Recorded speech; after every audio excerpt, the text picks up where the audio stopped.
Hello everyone, আসসালামু আলাইকুম। মানচিরা রান্নাঘরে আপনাদের সবাইকে স্বাগতম। আজ আমি তৈরি করে দেখাবো মজাদার চিটা পিঠা। তো চিটা পিঠা তৈরি করার জন্য এখানে আমি চাল ভালোভাবে ধুয়ে নিয়েছি। এখন ব্লেন্ডারের জারিতে এটাকে ব্লেন্ড করে নেব। তো আমার এগুলো ব্লেন্ডার করা হয়ে গেছে। এখন একটা চালনি দিয়ে চেলে নেব। সব গুঁড়িগুলো ব্লেন্ডার করা হয়ে গেলে এখন একটি পাত্রে লবণ দিয়ে পরিমাণ মতো, তারপর এখানে আদা রসুন পেঁয়াজ পেস্ট করে নিয়েছি, এটা দিয়ে দেব। দিয়ে এর মধ্যে দিয়ে দেবো রান্নার রেগুলার তেল, দিয়ে এটাকে পানি দিয়ে ডো তৈরি করে দেবো, পাতলা একটা ডো। এই তো আমার পাতলা ডো তৈরি করা হয়ে গেছে। এরকম পাতলা করে ডোটা তৈরি করে নেবেন।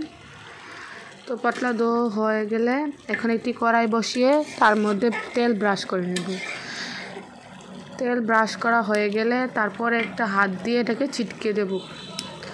চিটাপিঠা তৈরি করার জন্য এভাবেই ডোটাকে দিয়ে দিবেন, দিয়ে এটাকে ঢাকনা দিয়ে ঢেকে দিবেন।